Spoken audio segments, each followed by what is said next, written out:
Fala galera, sejam todos bem-vindos ao canal Sucesso Finanças. Essa semana, putz, foi uma semana muito quente, cara, muito quente. Nós assistimos a Bolsa de Valores despencando, o dólar disparando, anúncios aí de lockdown pelo mundo afora, segunda onda do coronavírus, a gente precisa entender o que está acontecendo. Então, eu decidi preparar esse vídeo e nós vamos tratar sobre os seguintes temas. Um panorama comparando a Europa, Estados Unidos e Brasil, sobre esses pontos de vista aqui, ó, Covid, dólar, dívida pública, desemprego, PIB, e no fim fazendo um fechamento para termos uma ideia de como vão se comportar bolsas e dólar daqui para frente. Quer saber mais? Fica com a gente, o vídeo está muito bom. Eu só te peço, inscreva-se no canal, divulgue, compartilhe e dá um like. Valeu, galera, vamos com a gente.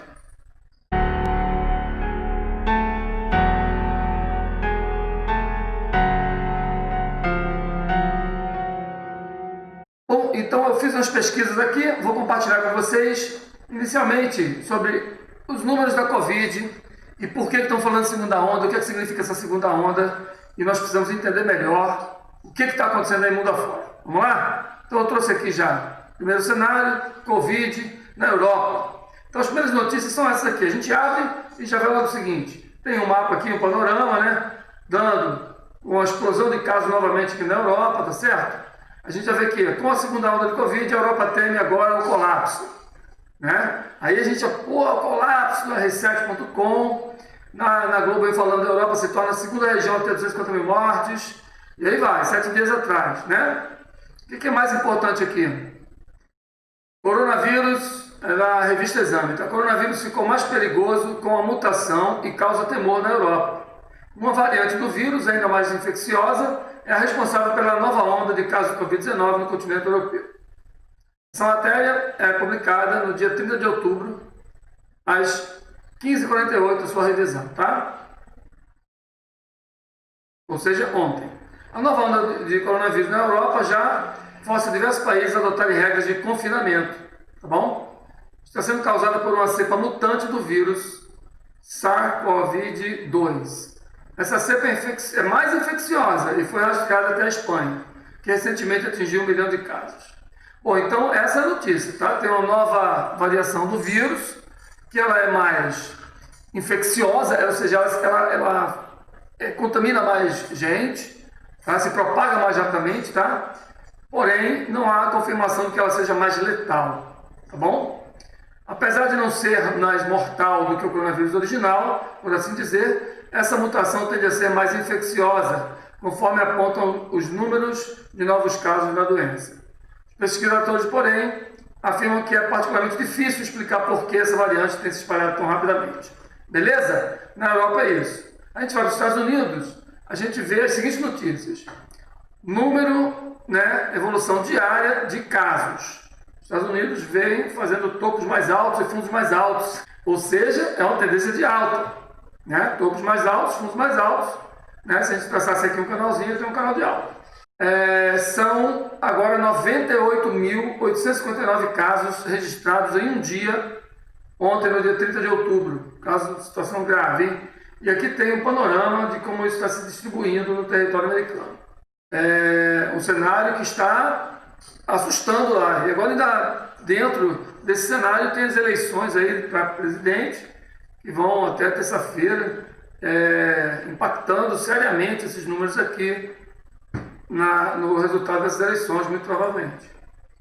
Covid no Brasil, nós temos aqui um topo e um fundo, ainda não tem tendência, tá? Estamos estáveis, e a evolução de casos, diária, está marcando aí no dia 30, 22 mil casos, ou seja, a gente está tendo ainda um arrefecimento, tá? Um arrefecimento nessa movimentação. E aqui está a distribuição no país, A gente vê que no Brasil, houve uma concentração aqui em São Paulo, Rio Grande do Sul, tá?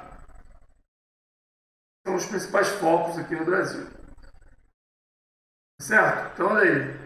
A gente tem realmente cenários diferentes. A Europa já disparando, os Estados Unidos disparando, e o Brasil está tranquilo por enquanto.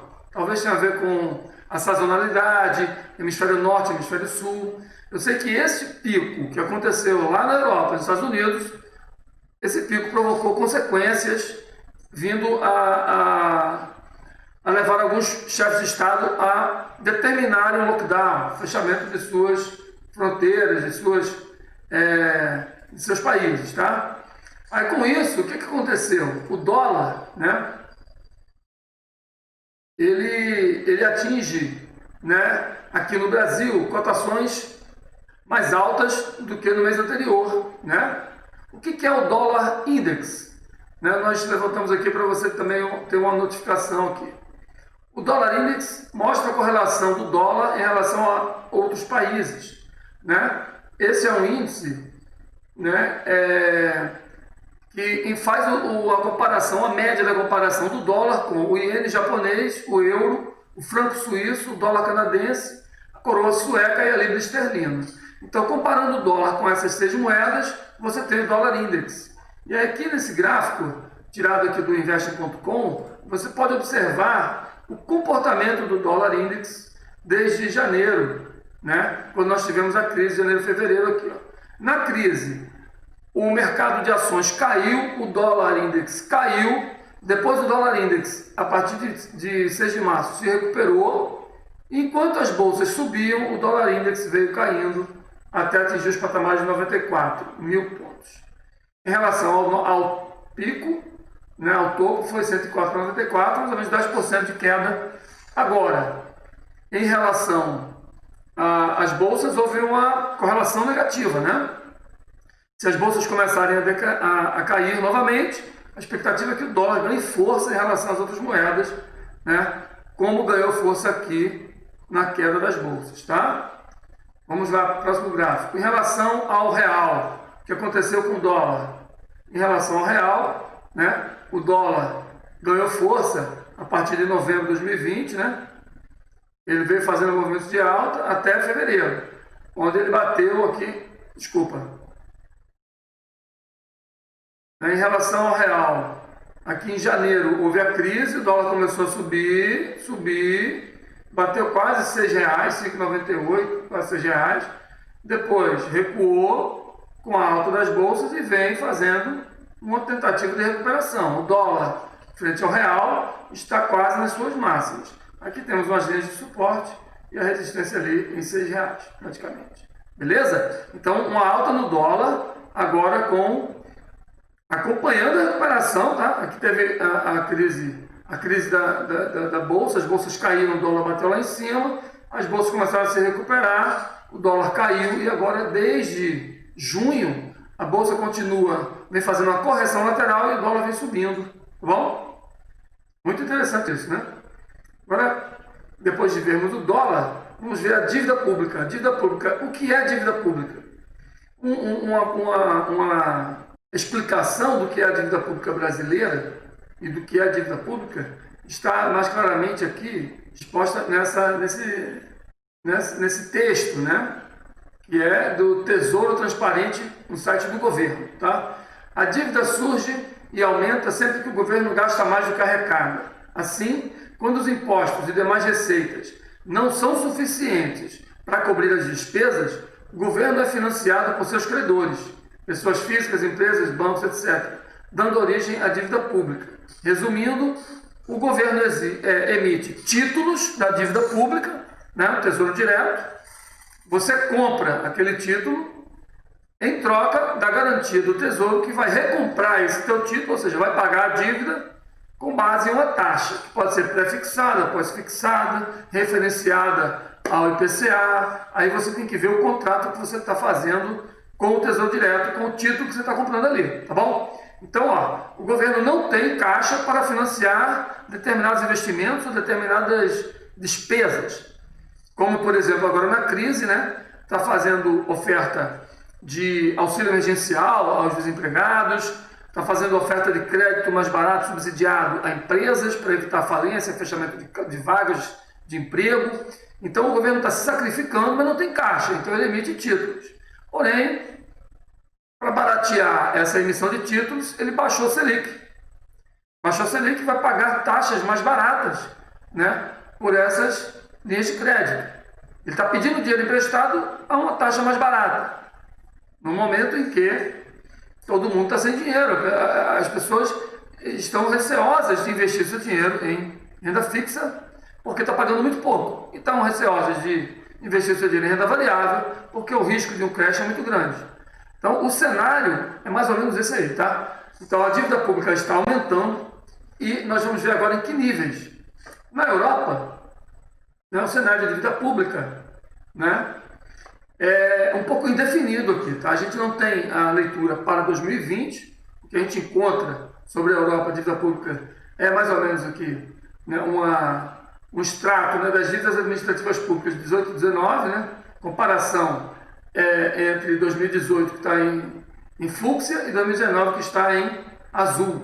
Então, não é um histórico que venha a ser muito útil no nosso estudo, tá? A gente quer ver como está se comportando agora em 2020. Não encontrei isso disponível na internet, tá? A única coisa que eu encontrei foi esse dado aqui, que a dívida pública da União Europeia, né, saiu de 6 trilhões em 2000 para 13 trilhões em 2019, tá certo? Então, tem subido ao longo dessas 2 décadas.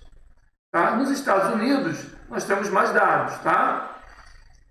Tem aqui um resumo aqui já no Google, já de cara, ele já, pela Wikipedia, né, tira aqui uma informação não muito confiável de que a dívida externa americana é de 22 trilhões, certo?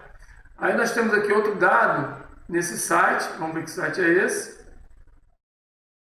né? Estado de Minas, diz que a dívida pública dos Estados Unidos superará 100% do PIB em 2021. Essa notícia é de quando? 2 de setembro de 2020, tá? Então está dizendo aqui, a dívida pública dos Estados Unidos excederá o tamanho da economia do país no ano fiscal 2021. Bom, então todo o PIB dos Estados Unidos no ano de 2021 será equivalente ou menor do que o tamanho da dívida pública, ou seja, tudo que o Estado americano emitiu, né, em títulos de dívida, em bonds, está sendo equivalente ao produto interno bruto do país em um ano. Tá? Ou seja, se você pegar todo o produto da economia americana em um ano, não consegue pagar o que ele tem em títulos, ele tem que fazer rolagem da dívida, certo?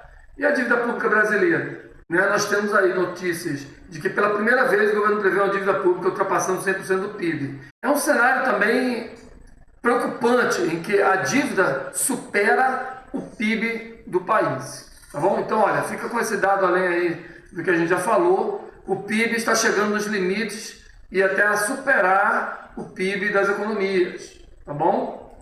O desemprego é outro parâmetro importante de nós termos a noção aí. Desemprego na Europa. Hoje, né, cerca de 12,7 milhões de desempregados nos 19 países do euro, segundo o Escritório Europeu de Estatísticas. A Comissão Europeia prevê um índice de desemprego de 9,6% para esse ano, 2020. Está dizendo que houve uma alta de 7,8%. Isso vem na matéria do Isto é Dinheiro. Tá? Desemprego na zona do euro sofre leve alta a 7,8% em junho. Depois de atingir 12,1% em meados de 2013, em meio à crise da dívida, o desemprego se recuperou gradualmente, mas a recessão estimada para 2020 deve voltar a destruir os empregos. A Comissão Europeia prevê um índice de desemprego de 9,6% para esse ano. Tá bom? 9,6% é a previsão. Alta de desemprego na Europa. Nos Estados Unidos, o número de desempregados caiu em 2,8 milhões para 13,6 milhões de pessoas. Apesar da queda, a taxa de desemprego ainda é mais alta, é mais que o dobro registrado em fevereiro. Vê aí no G1, desemprego dos Estados Unidos recua para 8,4 em agosto. O número de desempregados caiu em 2,8 milhões para 13,6 milhões de pessoas. O número ainda é 7,8 milhões superior ao registrado em fevereiro. Então, se ele é 7,8 milhões ao registrado, está em 13, praticamente dobrou o desemprego nos Estados Unidos, certo? Todos concordam? E a gente tem aqui um gráfico, né? Os níveis de desemprego nos Estados Unidos, isso aqui vem do invest.com, bastante confiável, tá? É um gráfico de 5 anos e aqui tem as cotações, tá? 4, 5%, 4, 5%, as projeções, 3%, 4%. Aqui era 5. De repente foi para 14. Tá bom? Em 2020, ó. Maio de 2020. Aí veio para 13, veio para 11, veio para 10, veio para 8, veio para 7. Ou seja, de 4 pulou para 14, né, multiplicou por 3, e aí vem caindo gradativamente a taxa de desemprego, demonstrando uma certa recuperação da economia, porém ainda muito além dos patamares de normalidade, muito além. Né? Isso demonstra uma crise muito grande aí no cenário americano. Então, no Brasil, tá? Nós temos várias notícias. O desemprego no Brasil atinge recorde de 14%, notícia de ontem, né? Diz o IBGE. Vamos ver essa notícia aqui. Tá? Taxa de desemprego sobe a 14,4% no trimestre imóvel até agosto, o maior da série. Tá? Então a gente fica assim, abismado com essas notícias. Tá bom? O IBGE tem aqui um site, né? IBGE, o número de desempregados chega a 13,5 milhões, são informações próximas, mas divergentes. Tá? Aumento foi de 4,3 no mês. A edição da Pesquisa Nacional de Amostra de Domicílios, PNAD de Covid-19, estimou que a população desocupada era de 10,1 milhões no começo da pesquisa, em maio. Passou a 13,5 milhões em setembro, então um aumento de 3 milhões e meio, tá? 4,3% no mês. Gente, uma crise muito grande. Então o auxílio emergencial veio a atenuar um pouco o impacto dessa crise nas famílias mais carentes, tá? Mas o governo está com dificuldade em manter, não existe planejamento para manter esse auxílio emergencial em 2021, não há previsão orçamentária, tá certo? Por fim, né, queríamos destacar a questão do PIB, tá? Tá bom? O PIB europeu, o que se vê aqui é que houve uma alta de 12,7% no terceiro trimestre do PIB na zona do euro, tá? Após tombo histórico, o PIB da zona do euro cresce 12,7%. Vamos ver essa matéria aqui. A economia da zona do euro mostrou recuperação forte no terceiro trimestre, após tombo histórico entre os meses de abril e junho. O produto interno bruto da região, né, registrou alta de 12,7% na comparação com o trimestre anterior. Na comparação com o mesmo período do ano anterior, no entanto, o conjunto das 19 economias que usa moeda comum europeia ainda aponta uma queda de 4% no PIB. 4% no PIB, de um ano para o outro. PIB dos Estados Unidos. Nós temos uma variação, uma alta, né, de 1960 até 2019, 2018, né, naquele cenário ali. E temos algumas notícias. PIB dos Estados Unidos salta 30% no terceiro trimestre. Né? PIB dos Estados Unidos sobe 7,4% no terceiro trimestre. A economia dos Estados Unidos cresceu ao ritmo recorde no terceiro trimestre, injetar mais de 3 trilhões de dólares em medidas de alívio à pandemia. Então, o dinheiro injetado pelo governo na economia, o auxílio emergencial, movimentou a economia e fez o PIB recuperar. Tá? O Produto Interno Bruto recuperou-se a uma taxa de 33,1% no trimestre passado, informou o Departamento de Comércio. Na comparação anual, o PIB aumentou 7,4% no trimestre passado, depois de encolher 9% entre abril e junho. A recuperação reverteu cerca de 2/3 da queda. Então ainda estamos em queda, tá? Essa recuperação reverteu 2/3 da queda do primeiro semestre. Então, gente, ainda estamos em crise, tá? Nos Estados Unidos. E o PIB brasileiro? O PIB brasileiro de 1960 até agora chegou a um ápice em 2010 e depois vem encolhendo, diferentemente do que aconteceu nos Estados Unidos, tá? PIB cai 9,7% no segundo trimestre de 2020, tá? Mas é uma notícia antiga, né? É de 1º de setembro. Bom, mas assim, isso tudo para tentar passar para vocês o cenário mundial. Já passamos todas essas variáveis e vamos voltar lá para a tela do nosso começo do vídeo, tá? Então a gente viu o que aqui, ó? A gente viu aqui, Covid está aumentando, tá? Voltando a ter casos espalhados aí pela Europa, Estados Unidos, uma nova explosão, a segunda onda da Covid. O dólar está aumentando, tá?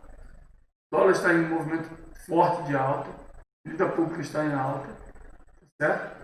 o desemprego está em alta, tá?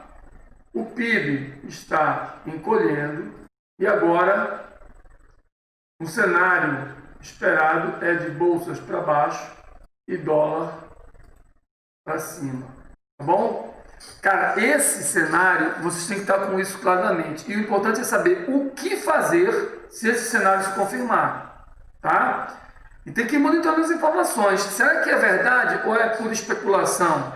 Será que a chegada da vacina vai conter a segunda onda do Covid? Porque o problema não está no Covid em si.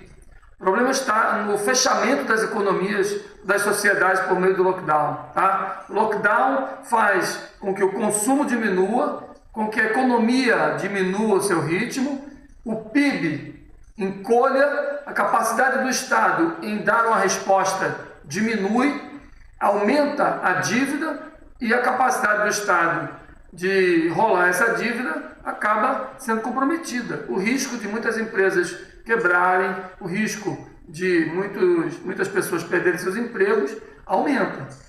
Tá? Então, assim, esse é um cenário que eu queria tratar com vocês antes de começar a análise técnica. E agora a gente vai entrar diretamente no gráfico da análise técnica aqui, certo? O que a gente quer mostrar para vocês? O Ibov recuperando aqui a partir, né, do fundo que foi deixado ali em fevereiro, março, certo? Temos aqui a queda do Covid, ó, a partir de janeiro, 20 de janeiro, após essa alta aqui, que veio dos 60 mil pontos até os 105 mil pontos, né? Um cenário de correção, tá? Saiu dos 105 mil pontos até os 93 mil pontos. Se fizermos a retração desse movimento de queda, nós vamos verificar que nós ultrapassamos os 50%, e ultrapassamos os 61,8%. Nesse ponto, eu já comentava na última análise técnica semanal que a expectativa era de um toque, um reteste do topo rompido, para montar o rompimento dessa região de 103 mil pontos, em busca de 105 mil pontos, um reteste do topo anterior. Tá? Essa aí era a minha expectativa, tá bom? O que é que a Bolsa fez? O Ibov caiu, testou o suporte, e no dia seguinte ao teste de suporte, ao invés de retornar para cima, ele deixa um candle e sozinho engolfou 1, 2, 3, 4, 5, 6, 7, 8, 9 barras, que parou na média de 200. Bom, a partir daqui da média de 200, o cenário que se abre é duvidoso, tá? Nós podemos ter aqui uma congestão entre 103 mil e 93 mil, tá certo? O importante é deixar claro que essa perna de baixa agora, ela teve um movimento mais íngreme do que essa perna de alta, tá? E agora a gente vai medir a retração da perna oposta, né? Da mínima até a máxima. O repique não pode ultrapassar 38,2. Aí teve um repique de uma barra única, que foi até 38,2, e no dia seguinte veio para baixo. O que se espera agora? Que as barras seguintes sejam barras de contração de preço, que a gente tenha uma estabilização dos preços por aqui, uma contração dos mercados depois de uma forte expansão. Barras de alta, voltando para junto da média, tá? Aí a gente pega, afasta um pouquinho assim, ó, e tenta trazer essa configuração que eu queria mostrar aqui para vocês. Nesse cenário, é bem mais fácil a visualização. Olha aqui.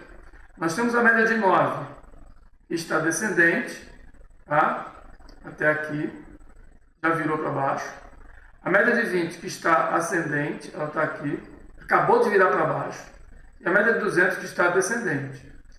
Então, se o mercado fizer esse comportamento que eu marquei aqui, 3 barrinhas de alta, 2 ou 3 barrinhas de alta, para testar a média de 200, isso aqui é uma simulação, tá? A média de 200 sendo respeitada nessa alta, tá? E depois uma barra de queda voltando os preços para junto do suporte. Deixando aqui um gift, tá? Uma pausazinha, um dojizinho, para os preços se acumularem por aqui para termos força de romper esse fundo. Se isso acontecer nesse cenário, nós vamos ter a super tendência, que vai ser a média de 200 por cima da média de 20, a média de 9 por baixo da média de 20, entendeu? Ou seja, na sequência, um alinhamento das três médias, apontando para baixo, perdendo o fundo. Isso tudo tende a acontecer na perda desse fundo aqui. Gente, nesse cenário, a gente pode dizer que está mudando a tendência do Ibov. Porque, de forma geral, nós já teremos aqui um topo mais baixo do que o topo anterior, tá? E um fundo claramente mais baixo que o fundo anterior, tá certo?